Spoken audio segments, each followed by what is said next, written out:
What's up guys, this is 505 SRT8. This is our first video on the channel and I really wanted to deep dive into what it takes to install a Kong 2650 on your Hellcat.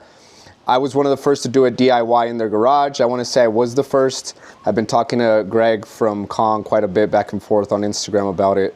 And so I wanted to take the time to detail what the differences are, what to expect if you're going to do this on your own and not have a shop do it, and things to look out for. So I didn't want to do a full step-by-step install. It's very similar to doing an OEM supercharger, but I do want to note the differences.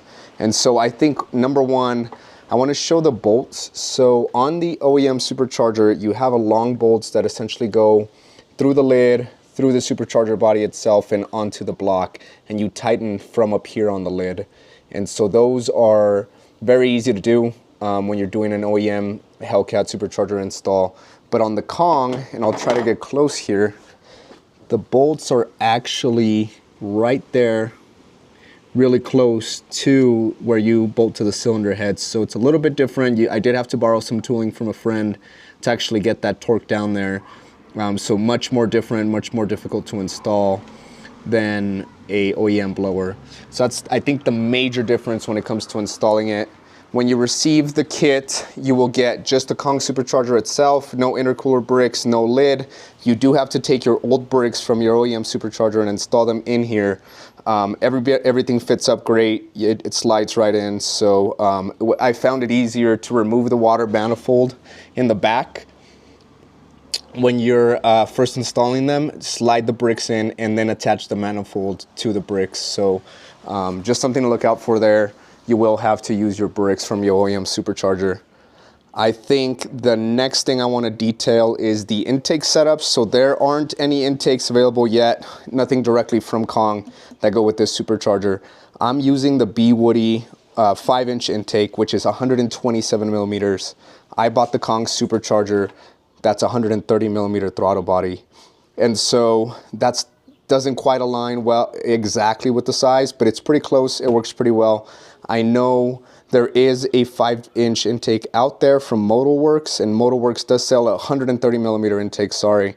And so they actually do sell one, but I don't believe it closes on the Hellcat hood. I've seen it installed on some cars and it does not close in a Charger or a Challenger, so you might have to do something custom.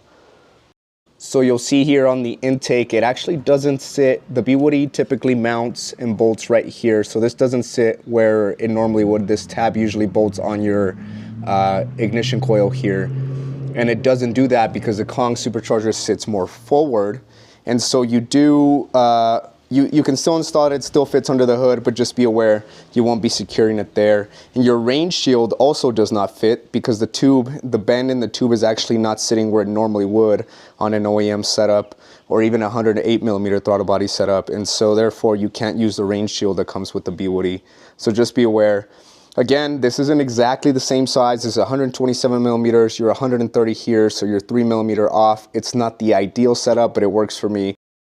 Another important thing to note is if you have a pulley setup already on your supercharger, on your OEM supercharger, those pulleys won't carry over to the Kong. Kong does sell special supercharger pulleys for these 2650s, so you'll have to figure out which pulley to run. Kong has been amazing in responding about which pulley to run and what boost levels that should put me at, but just be aware you do have to run their pulleys. I'm at high elevation here at 5,200 feet elevation in Albuquerque, so I do have to run a really small upper pulley to make boost. I'm running a 235 upper, and that at this elevation made about 22 psi of boost at high elevation. Another question I got a lot was whether or not you can run the spacers that actually sit under the blower, your thermal spacers and blanket from F&I Interchillers, and I can say that you can.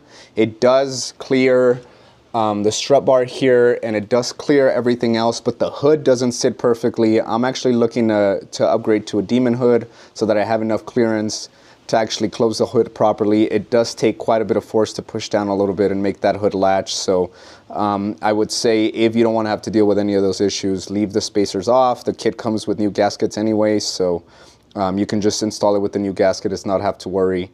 This blower does not get as hot. You don't see as high intake temps as you do on the OEM blower, which is something that I really like about it. So I had to spin my OEM blower at this elevation with a 235 upper and a stock lower just to make 19 PSI, and my intake temps were crazy. Even on the hot day here, I was running and took my family for a ride the other day with the 235 upper, and I didn't see intake temps past 135, even when the day was like 84 degrees out. So I'm really impressed with the way it's performing with intake temps. I do still plan to run ice with it. I have a BMR underhood ice tank. I do plan to run ice when it comes time to race in the summer, but I will say it's way more efficient than the OEM blower. So the most frequent question I get is, was it worth it? Is the car faster? Was it worth the upgrade? In my opinion, it is for my situation. Like I said, I'm at high elevation. I was spinning the blower with a 2.35 upper. If I would have added a lower, that would have completely killed the blower, and I was making a lot of heat. I was essentially maxed out. In addition to the ported blower, I had an STG ported blower setup, so it comes with a different snout, a billet bearing plate. I'm also running headers. I have a Bwoody heat exchanger. I have the BMR Ice Tank, and supporting fuel mods. And so I was essentially maxed out at this elevation. Now with the Kong, I'm already making 4 or 5 more PSI of boost than I was prior to the Kong, and it's running more efficient. It's making less heat, and then I still have room to grow, potentially throwing on a lower later as I build the motors. So I think it's worth it. The car's already showing to be a lot faster.